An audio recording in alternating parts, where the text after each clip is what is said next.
அன்பான நேயர்களே, காலை வணக்கம். தனம் தரும் கல்வி தரும் ஒரு நாளும் தளர்வு அறியா மனம் தரும் தெய்வ வடிவும் தரும் நல்லதையெல்லாம் தரும் கணம் தரும் அன்பர் என்பவர்க்கே பூங்குழலாள் அபிராமி கடைக்கண்களே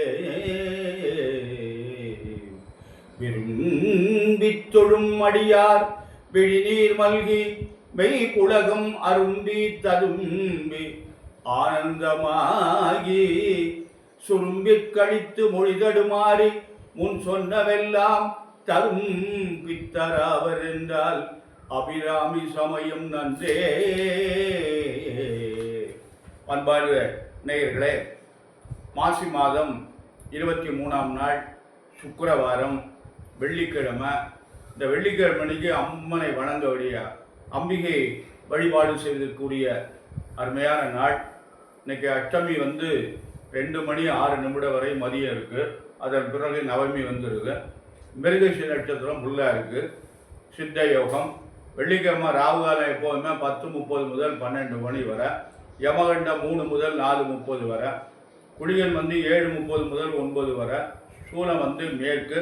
பரிகாரம் வெள்ளம். அன்பான நேயர்களே, இன்று கிரகங்கள்லாம் எப்படி இருக்கிறது?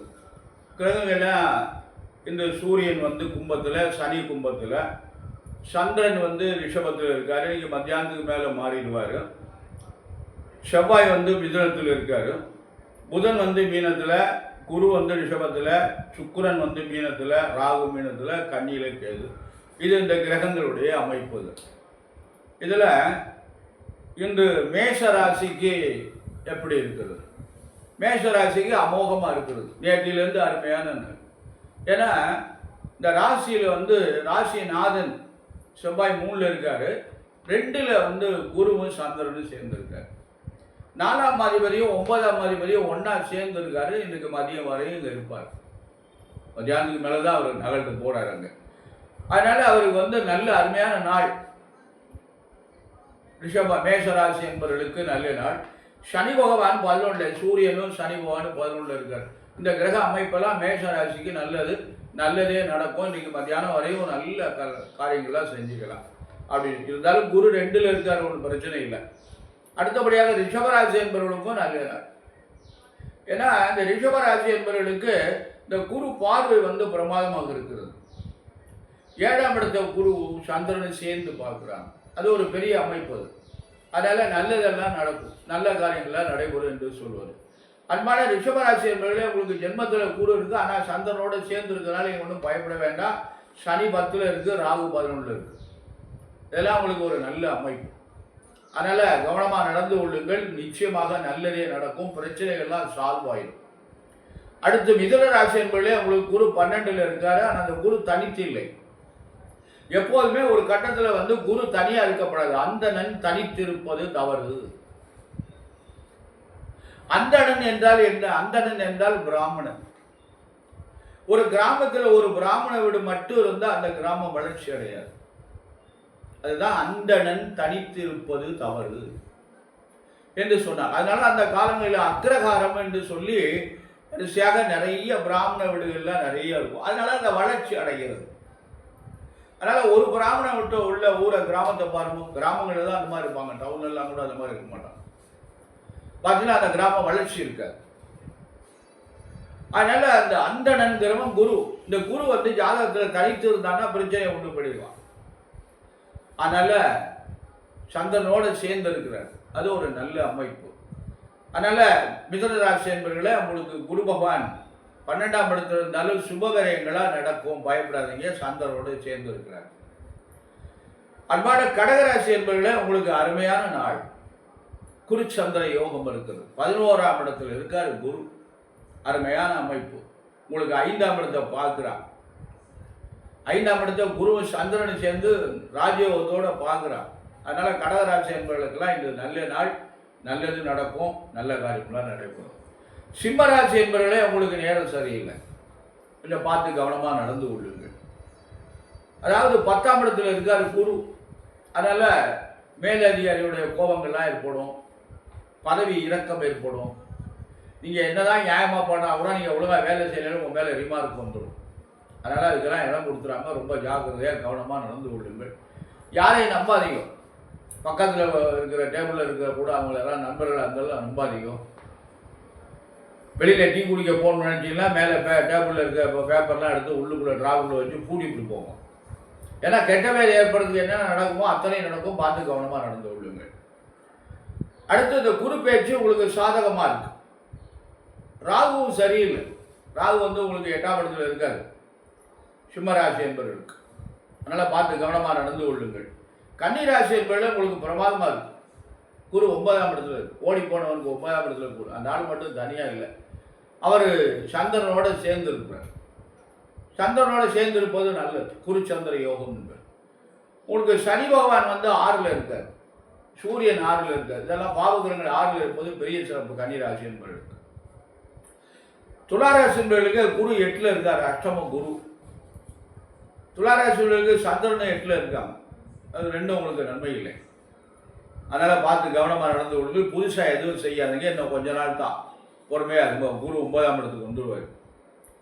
அதனால் துளாராசி என்பவர்களே கவனமாக நடந்தும்போது உங்களுக்கு ராகு பகவான் 6ல் இருக்காரு, கவலைப்படாதீங்க, நல்லதே நடக்கும். விருச்சிக ராசி என்பவர்களே உங்களுக்கு குரு பகவான் நல்ல யோகத்தில் இருக்கார். அருமையான யோகம், குருச்சந்திர யோகம்னு ஒரு யோகம், நல்ல யோகம் அது. அதனால் கவனமாக செயல்படும்போது நல்லதே நடக்கும், நல்ல காரியம்லாம் நடைபெறும். அன்பான தனுராசி என்பவர்களே உங்களுக்கு குரு பகவான் 6ல் இருக்கார். 6ல் குரு இருக்கக்கூடாது, அவர் யோகம் வர்றார், சந்திரனோடு சேர்றார். அதனால் உடல்நிலையை சற்று கவனம் தேவை. இருப்பினும் சனி 3ல், ராகு 4ல், எதிர்கால பிரமாதமாக இருக்கும். பார்த்து கவனமாக நடந்து கொள்ளுங்கள். அன்பான மகர ராசி என்பவர்களே உங்களுக்கு 7.5 சனியுடைய காலம் இருக்கிறது. இருந்தாலும் குருச்சந்திர யோகம் இருக்கிறது. சந்திரனும் குருவும் சேர்ந்து 5ஆம் இடத்தில் இருக்காங்க. நல்லது நடக்கும், நல்ல காரியம்லாம் நடக்கும். 7.5 சனி இருக்கிறது, ஆனால் ராகு 3ல் இருக்காரு. இதெல்லாம் நல்ல அருமையான யோகம் உங்களுக்கு. அன்பான கும்பராசி என்பவர்களே உங்களுக்கு ஜென்மத்தில் சனி நடக்குது, 4ல் குரு இருக்கார். 4ஆம் இடம் குருவுக்கு நல்ல இடம் இல்லை. ஆனால் அந்த 4ஆம் இடம் வந்து சிறப்பாக இல்லை. அதனால வந்து உங்களுக்கு அடுத்து குரு பேச்சுக்கு அப்புறம் உங்களுக்கு நல்லா இருக்கும். கும்பராசி என்பவர்கள் ரொம்ப ஜாக்கிரதையாக கவனமாக நடந்து கொள்ளுங்கள். மீனராசி என்பவர்களே உங்களுக்கு 7.5 சனியுடைய காலம் இருக்கிறது. குரு நன்றாக இல்லை, குரு வந்து நல்ல இடத்துல இல்லை. ஆனால் அந்த குருவுடைய பார்வை 9ஆம் இடத்தை பார்க்குறாங்க. இந்த 9ஆம் இடத்தை பார்க்குற போது காரியங்கள் தடைப்படாது அப்படின்னு ஒரு கருத்து. அதனால் அன்பான மீனராசி என்பவர்களே உங்களுக்கு வந்து கும்பராசி மகர ராசி என்பவர்கள்லாம் 7.5 இருக்குது. 7.5 சனி இருந்தால் சனிக்கிழமை விரதமாக இருக்கும், சனீஸ்வரன் வழிபாடு செய்யுங்கள், நல்லதே நடக்கும், நல்ல காரியங்கள்லாம் நடைபெறும்.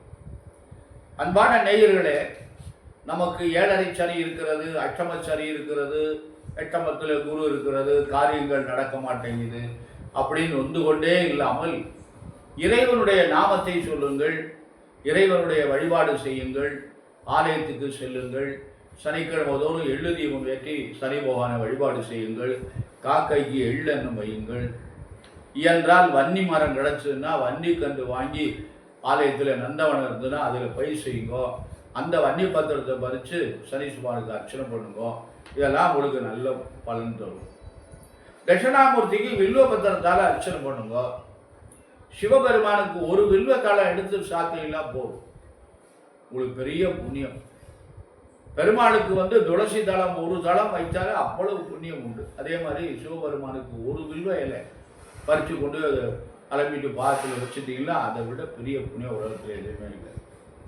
அதனால் பக்கத்தில் கோவில்கள் இருந்தால் வில்வ மரம், மன்னி மரம், துளசி, பவழ மல்லிகை இதெல்லாம் கோவிலில் வைத்து நந்தவனத்தில் வைத்து பயிர் செய்யுங்கள். நல்ல புண்ணியங்கள் தரும்.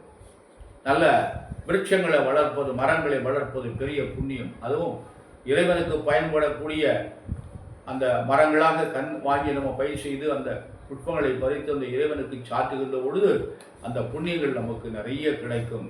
அன்பான நேயர்களே, நாம் இறைவனை நாடி அவன் பாதத்தை நம்ம அனுதினமும் தொழுது அந்த இறைப்பணியை நாம் செய்தோமையானால் நமக்கு இறைவன் நல்லருள் செய்வார்.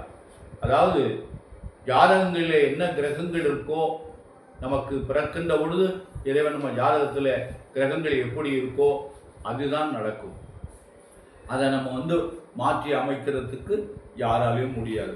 அதில் என்ன செய்யும் அப்படின்னு கேட்டீங்கன்னா, இன்று நமக்கு நிறைய விரயங்கள் ஏற்படுற மாதிரி ஒரு சூழ்நிலை இருக்குது. தாங்க முடியாத ஒரு விரயம் ஏற்படுகின்ற போகுது. அப்படின்னு இருந்தால் நாம் அந்த இறைவனை பணி செய்கின்றது ஒரு காரணத்தினால், நேர்மையாக நடந்து கொள்கின்ற ஒரு காரணத்தினால் ஒரு லட்சக்கணக்கில் விரயம் வருகின்றது, ஒரு ஆயிரக்கணக்கில் விரயம் வரும். அந்த விரயத்தை அவர் குறைத்து கொடுப்பார். அது மட்டும்தான் அவரால் பண்ண முடியும். வேற ஒன்றும் சுத்தமாக அதை அனுபவிக்காமல் கீழே விழுந்து கை ஓடினோம்னா கீழே விழுந்தால் விரல் ஒடியும். இதுதான் நடக்கும். இது எதுவும் கை ஒடிஞ்சா தேவையா, விரல் ஒடிஞ்சா தேவையா, எதுவுமே ஒடியக்கூடாது. இருந்தாலும் கை ஒடிவதற்கு விரல் ஒடிந்தால் தேவை. இதுதான் நமக்கு இறை வழிபாட்டில் நமக்கு நடக்கிற நன்மைகள். அதனால நாம் என்ன பண்ணணும்னு கேட்டிங்கன்னா, அந்த ஊழ்வினையை நாம் சேர்த்து விடக்கூடாது. நாம் செய்கின்ற பாவ புண்ணியங்களை அனைவரும் நமது பேரனுடைய ஜாதகத்தில் போய் உட்காந்து. என்னன்னா நம்முடைய இரத்தம் தான் பேரனுடைய இரத்தம், நம்முடைய அழுக்கள் தான் பேரன். அதனால நாம் செய்கின்ற நன்மை தீமைகள் அனைத்தும் பேரனுக்கு தான் போய் சேரும். இதை கொஞ்சம் நல்லா யோசிக்கணும். ஊழ்வினை பயன் இந்த ஊழை பற்றி பேசாத இதிகாசங்கள், புராணங்கள், திருக்குறள் பிரமாக 10 குறள் இருக்கிறது. அந்த மாதிரி இருக்கும்போது நம்ம என்ன பண்ணணும், ஊழை சேர்த்து சம்பாதிக்கிறதுக்காக நிறைய தவறான வழிகள்லாம் நம்ம சம்பாதிச்சுட்டு இருக்கோம்.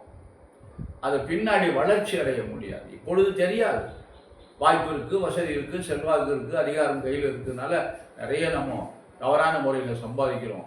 இது பூரா பின்னாடி நமக்கு சந்ததியை கெடுத்து விடும், சந்ததியுடைய வளர்ச்சியை நமக்கு கெடுத்து விடும். சந்ததிகள் ஏற்படாமல் கூட போகலாம். இரண்டு தலைமுறைக்கு சந்ததி இருக்கும், 3வது தலைமுறைக்கு நமது சந்ததி வளராமல் போய்விடும். இப்படியெல்லாம் கூட இருக்கு. தர்மம், நியாயம், நேர்மையாக நடந்து கொண்டிருக்கின்ற பொழுதே நமக்கு நிறைய கஷ்டங்கள் எல்லாம் வருகிறது. ஆனால் அதர்மமாக நாம் நடந்து கொண்டோமே ஆனால் எவ்வளவு கஷ்டங்கள் இருக்கும், எந்த நாட்டிலே இருந்தாலும் சரி. அதனால நாம் எல்லா நாட்டிலையும் இப்போ இறைப்பணி மிக பிரமாதமாக நடந்து கொண்டிருக்கிறது. கடவுள் பணி எல்லா நாட்டிலையும் இருக்கு. அதுதான் அன்றையே சொல்லிட்டாங்க, உலகெல்லாம் உணர்ந்து ஓதுவதற்கு எளியவன். எந்த நாடும் கிடையாது. அத்தனை உலக நாட்டிலையும் இப்பொழுது நமது ஆலயங்கள் எல்லாம் நமது முறைப்படி நமது இறைவனுடைய ஆலயங்கள் எல்லாம் அங்கு பணி செய்து அங்கே சிவாச்சாரியர்களை கொண்டு போய் பணிக்கு அமர்த்தி அங்கு அருமையாக பண்ணி கொண்டு இருக்கிறார்கள். முஸ்லீம் நாட்டில் கூட நிறைய நம்ம இந்து ஆலயங்கள் எல்லாம் நிறைய இருக்கிறது. சிவாலயங்கள் இருக்குது, முருகன் கோயில் இருக்குது, பிள்ளையார் கோயில் இருக்குது, இப்படியெல்லாம் நிறைய ஆலயங்கள்லாம் இருக்குது. அங்கெல்லாம் நம்ம அர்ச்சகர் போய் அங்கே பணி செஞ்சுக்கிட்டு இருக்காங்க. அது மாதிரி நிறைய கிறிஸ்துவ நாட்டில் எல்லாம் கூட, கிறிஸ்துவ மதத்தில் உள்ள நாட்டிலெல்லாம் கூட நிறைய அங்கே முறைப்படி எல்லாமே நடந்து கொண்டு இருக்கிறது. அதனால் இறை வழிபாடு எல்லா நாட்டிலையும் நடக்கிறது. அதனால தான் ஓரளவு இந்த கலியுகத்தில் நிறைய அதர்மங்கள் நடக்கணும். அதனால் கொஞ்சம் பரவாயில்லாமல் நடந்து கொண்டு இருக்கிறது. இல்லைன்னா அந்த அதர்மங்கள், கலியுகத்தினுடைய அதர்மம் தாங்க முடியாது. அதனால தான் நிறைய தவறுகள் நடந்து கொண்டு இருக்கிறது. அதனால் அன்பான நேயர்களே, நாம் தவறுகளை புரியாமல் நமது குழந்தைகளுக்கு நாம் நல்லதே செய்யணும். நம்முடைய சந்ததிகள் நன்றாக இருக்கணும், நம்ம பேரன் நன்றாக இருக்கணும். இதை மனசில் நம்ம ஒத்துக்கணும். பேரனுக்கு சொத்து சேர்க்கிறோம்னு சொல்லிட்டு தவறான வழியில் அந்த பேரனுக்கு சொத்தை நாம் சேர்த்து வைத்தோமையானால் அந்த தவறான வழியில் சம்பாதிச்ச சொத்தினுடைய பலன் நம்முடைய பேரன் கஷ்டப்படுற மாதிரி வந்துடும்.